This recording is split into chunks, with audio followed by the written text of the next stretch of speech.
Chairman प्रत्याशियों की सोच से ज्यादा सभासदों की सोच। आपके वार्ड नंबर 9 की प्रमुख समस्याएं और क्या विजयगढ़ की समस्याएं? वार्ड नंबर 9 में अभी तक तो कोई भी किसी प्रकार की समस्या नहीं। सड़क, बिजली, पानी जो भी है अच्छा चल रहा है। युवा सभासद चेयरमैन प्रत्याशियों को दे रहे मार्ग। युवा सभासदों की एक से बढ़कर एक सोच नजर आ रही है। मैं जनता के बीच में 24 घंटे हर तरीके से रहने में हमेशा सक्षम रहा हूँ और हमेशा सक्षम रहूँगा। एक युवा होने के नाते एक शिक्षा व्यवस्था पर एक लाइब्रेरी बनाने की योजना आप बना रहे हैं। अगर जनता ने आप पे विश्वास जताया तो आप एक लाइब्रेरी की व्यवस्था करेंगे। युवा सभासद वार्ड नंबर 9 के प्रत्याशी जीतू ठाकुर व अमित जादौन के बीच खास बातचीत। नमस्कार, आप देख रहे हैं द उल्टी कुर्सी न्यूज यूके और मैं हूं आपके साथ ज्योति कनौजिया। आइए नजर डालते हैं खबर की ओर। अभी चकल्लस इस वक्त बहुत तेजी से सरगर्मी हो चुकी है और इस वक्त पहुंचे हैं हम विजयगढ़ में और हमारे साथ हैं वार्ड नंबर 9 के सभासद। एक सभासद का हमने सुबह किया, उनके प्रतिद्वंदी सभासद हमारे साथ हैं जीतू सिंह। और आज के शो पे मेरे पे बहुत बहुत स्वागत है आपका। धन्यवाद। तो किन किन मुद्दों को लेके जीतू जी जनता के बीच जा रहे हैं, क्या लुभावने ऑफर जनता को दे रहे हैं, क्या आपके वार्ड नंबर 9 की प्रमुख समस्याएं और क्या विजयगढ़ की समस्याएं? पहले तो मैं सबसे पहले आपको नमस्कार करना चाहता हूँ अमित जी। चलिए, धन्यवाद। और मैं ये कहना चाहता हूँ वार्ड नंबर 9 में हमारे जो भी वोटर हैं और हमारे वार्ड नंबर 9 में अभी तक तो कोई भी किसी प्रकार की समस्या नहीं। सड़क, बिजली, पानी जो भी है अच्छा चल रहा है। लेकिन मैं जनता के बीच में 24 घंटे हर तरीके से रहने में हमेशा सक्षम रहा हूँ और हमेशा सक्षम रहूँगा। अगर उनको किसी भी प्रकार की कोई परेशानी है तो मैं पूरी करूँगा। और आप विजयगढ़ 9 नंबर वार्ड में जाकर आप देख सकते हैं कि किसी भी तरह की कोई भी परेशानी है नहीं। और जहाँ तक जल भराव की एक समस्या आती है, प्रमुख जो बाज़ार है वहाँ पर, तो वो ऐसा है कि बाज़ार बहुत पहले से बसा हुआ है। तो वहाँ पर थोड़ा सा यह मकान, अगर सड़क को थोड़ा सा ऊपर उठा दिया जाए या नाली को थोड़ा सा ऊपर कर दिया जाए तो उसमें यह होगा कि वो मकानों में पानी फिर भरने लग जाएगा। तो या तो मकान उठाने पड़ेंगे या वो करने पड़ेंगे। तो इसलिए नाली की टेम्परेरी व्यवस्था की जाए, नाली को जो गहरा किया जाए, टेम्परेरी व्यवस्था की जाए या वो की जाए। बाकी बिजली, पानी और उसकी कोई समस्या नहीं है। जहाँ भी हमारे एक प्रत्याशी से बात हुई, वार्ड नंबर 9 के प्रत्याशी, तो उन्होंने जल निकासी को लेकर समस्याएं को अवगत कराया। और पूर्व अगर उनसे बात की जाए कि पूर्व में रहे जो है निवर्तमान जो सभासद थे, उन्होंने क्या कराया क्या नहीं कराया, तो इस बात पे भी चुप्पी साध गए। देखिए अमित जी, मैं आपको बताना चाहता हूँ, हमारे जो पहले हमारे यहाँ से सभासद थे उन्होंने बहुत अच्छा काम किया यहाँ पे। और विजयगढ़ में कई गली मतलब थोड़ी नीची पड़ रही थी, उन्होंने उस पर इंटरलॉकिंग का प्रोग्राम मतलब थोड़ी सी ऊंची की गई और नालियों का व्यवस्था किया गया। लेकिन फिर भी थोड़ी सी समस्या, थोड़ी बाज़ार की जो मेन बाज़ार है उसकी थोड़ी सी दिक्कत आ जाती है। तो वो ऐसे नहीं हो सकता है, क्योंकि आपको पता है कि एक बार में अगर आप सड़क ज़्यादा ऊंची कर देंगे तो मकान भी गड्ढे में घुस जाएंगे, तो सड़क का पानी फिर मकान में घुसेगा। लेकिन हाँ, विजयगढ़ में पानी की समस्या का ये जो 9 नंबर वार्ड में थोड़ा सा बाज़ार में पानी भर जाता है, लेकिन वो आधा घंटे में सुचारू रूप से पूरा पानी 6 महीने या 1 महीने या 10 दिन, 8 दिन या 1 दिन चलता रहता है। यानी उस पर नाली को सुचारू रूप से थोड़ा सा उसमें जो है कार्य करने की ज़रूरत है और उसके बाद जो है नाली को सुचारू रूप से करने की ज़रूरत है। और उसके लिए मैं हमेशा सदैव 24 घंटे तत्पर रहता हूँ। ऐसे नहीं कि मैं आज ही चुनाव लड़ रहा हूँ तो मैं चुनाव से ही मैं अपना वो करूँ, लेकिन यह कि मैं 24 घंटे अपने वार्ड में किसी भी व्यक्ति को कोई भी समस्या हो तो 24 घंटे सदैव तत्पर रहता हूँ। ये नहीं कि आप किसी भी टाइम मुझे फ़ोन मिलाएं या मुझे जैसे ही पता पड़े कि मैं वहाँ पे जाता हूँ। और ये मुझे आज से नहीं, मैं तो अपने बचपन से ही, मैंने छोटे से जब से मैंने अपने होश संभाला जब से ही अपना वो कर रहा हूँ। अच्छा, वहाँ की आपका एक बार को आप वहाँ के सभासद बना दिए जी। सभासद बनाने के बाद क्या कुछ ऐसा करेंगे जो जनता के बीच यादगार रहेगा? सभासद बनाने के बाद में मैं पहले सबसे पहले ये सोचूंगा कि पहले तो अपने 9 नंबर वार्ड में, जो वार्ड नंबर 9 पड़ता है मेरा, उसमें कोई भी किसी प्रकार की समस्या ना हो। और प्लस मेरा सबसे पहला एक उद्देश्य है कि मेरे 9 नंबर वार्ड में सभी शिक्षित प्रकार के व्यक्ति हैं जो भी हैं, मतलब सबसे शिक्षित वार्ड मेरा है। इस वार्ड में कोई भी व्यक्ति मतलब अशिक्षित नहीं है। इस तरीके अशिक्षित कोई व्यक्ति है ही नहीं, है नहीं, इस तरीका कोई है नहीं। जहाँ तक है 1% मान सकता हूँ, लेकिन है नहीं कोई भी, क्योंकि पूरा जनरल वार्ड है और पूरा सभी मतलब हर चीज़ से सक्षम है, हर चीज़ में।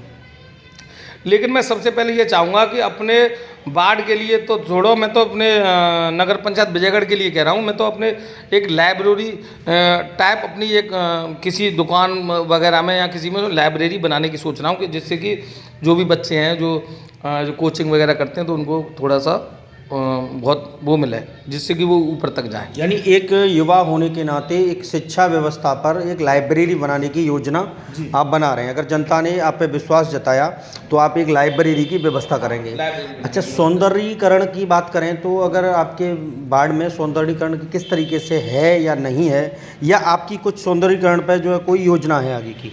देखिए मैं आपसे कहना चाह रहा हूँ कि 9 नंबर वार्ड में जहाँ तक है, पूरा वार्ड इतना साफ़ रहता है कि आप पूरे विजयगढ़ में जहाँ भी घूमोगे, किसी भी वार्ड में आपको हमारे वार्ड के अलावा कहीं सफाई की व्यवस्था मतलब मिल नहीं सकती। इतनी साफ़ सुथरी व्यवस्था है कि आपसे कहना ही मतलब बेकार है। मतलब मेरे मुंह से ये मैं जो कह रहा हूँ आपसे ये गलत है। लेकिन फिर भी ऐसी कोई समस्या, बिजली पानी की तो कोई समस्या है ही नहीं, सड़क यहाँ सफाई नहीं हो रही है या कुछ नहीं हो रही है। लेकिन थोड़ा सा वार्ड के लिए कुछ हटके कि फ्री लाइब्रेरी होनी चाहिए बच्चों के लिए, कि बच्चे जिससे हमारे जो वार्ड के जो भी बच्चे हैं यहाँ पूरे। तो 3 प्रत्याशियों को किस नज़रिए से देख रहे हैं आप? देखिए मैं तीनों प्रत्याशियों के बारे में वैसे कुछ नहीं कहना चाहता हूँ, लेकिन एक बात कहना चाहता हूँ कि देखो जो हमारे यहाँ से निवर्तमान चेयरमैन हैं, उन्होंने भी पूरे विजयगढ़ में मतलब बहुत अच्छा कार्यक्रम किया है यहाँ पर। और आप देख सकते हैं पूरे विजयगढ़ में किसी आदर्श नगर पंचायत विजयगढ़ को बनाया है और कोई भी दिक्कत नहीं है। और जहाँ तक लोग बाग कहते हैं कि इसमें डिग्री कॉलेज वगैरह बनना चाहिए या ये होना चाहिए, तो अच्छी बात है कि डिग्री कॉलेज के लिए तो डिग्री कॉलेज के लिए नगर पंचायत से स्वीकृति थोड़ी होगी, उसके लिए तो शासन प्रशासन से स्वीकृति होने के बाद ही वो डिग्री कॉलेज यहाँ संभवतः है। ये नगर पंचायत के चेयरमैन की घोषणा थोड़ी है कि नगर पंचायत के अंतर्गत जो है इसको घोषणा कर दिया जाए। जी बिल्कुल सही बात है, लेकिन प्रत्याशी हैं, कुछ भी बोल सकते हैं कि हम ये कर सकते हैं, हम वो कर सकते हैं। लेकिन किसी डिग्री कॉलेज को बनाने के लिए 10-12 बीघा ज़मीन जो भी होती है वो भी तो कहीं से होनी चाहिए। क्या प्रत्याशी अपने पैसे से देंगे या कुछ भी करेंगे? ज़मीन होनी चाहिए, ज़मीन के बाद जो है वहाँ से उसकी प्रशासन से स्वीकृति होना बहुत ज़रूरी है। जी बिल्कुल आपकी बात सही है, और स्वीकृति भी होनी चाहिए। स्वीकृति के लिए जो प्रत्याशी है, जो चेयरमैन है, वो एकदम एक्टिव होना चाहिए।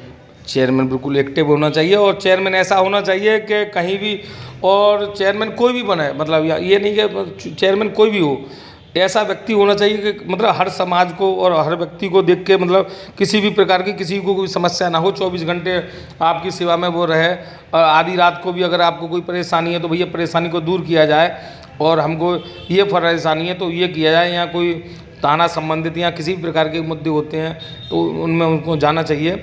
और ऐसा ही व्यक्ति चुनना चाहिए जो भी व्यक्ति मतलब सर्व समाज को लेकर और उच्च निम्न स्तर से लेकर उच्च स्तर तक मतलब हर अधिकारी से किसी भी व्यक्ति में द्वेष भावना की अपने अंदर वो ना होना चाहिए कि ये शराबी है, ये कबाबी है, ये इस तरीके का है। यानी गलती का एक मौका सभी को देना चाहिए। बिल्कुल इस तरीके कोई नहीं होनी चाहिए कि कोई किसी भी व्यक्ति को अगर किसी प्रकार की परेशानी है, ऐसा होता है। इसलिए तो हमने मतलब हमारे जो कानून है, कानून में बना हुआ है, हमारे यहाँ पे मतलब कोर्ट बनी हुई है। कोई भी दिक्कत है तो कोर्ट फैसला बाद में करती है। आज आपने मतलब थाने से किसी व्यक्ति को कोई भी परेशानी हो गई, आज कोई मतलब दिक्कत हो गई और उन्होंने कुछ FIR वगैरह करा दी, तो इसके लिए कोर्ट बैठा है, तो कोर्ट करता है। तो लेकिन ऐसा है, कोर्ट तो बाद में करता है, उससे पहले हमारे यहाँ का थाने में जाने से पहले समस्याओं को सॉल्व करने वाला व्यक्ति आपको यहाँ चाहिए। बिल्कुल, मैं गलत कह रहा हूँ? मैं इसी बात को चाहूँगा कि जो व्यक्ति मतलब किसी भी अधिकारी से कोई भी बात करके यहाँ पे समस्याओं का समाधान करे और कोई दिक्कत ना हो।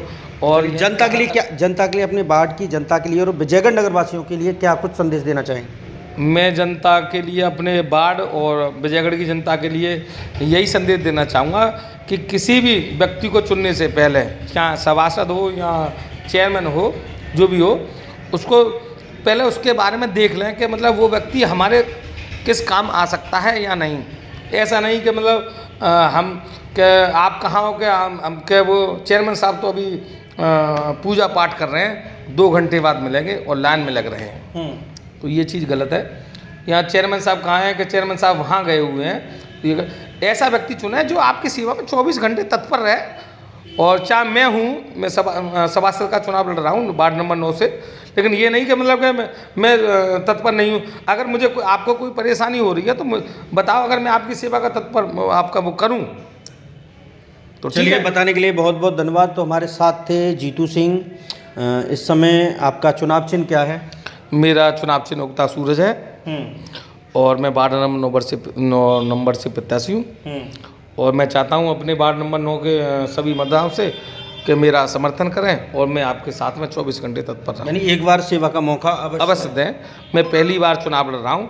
जहाँ तक है मेरी नॉलेज में 75 साल में कोई भी जब से टाउन एरिया बनी है, कोई भी ठाकुर व्यक्ति यहाँ पे जनरल सीट है 9 नंबर वार्ड से, और कोई भी व्यक्ति मतलब वो नहीं हुआ है यहाँ पे सभासद हुआ है या वो भी नहीं हुआ है, चेयरमैन भी नहीं हुआ है।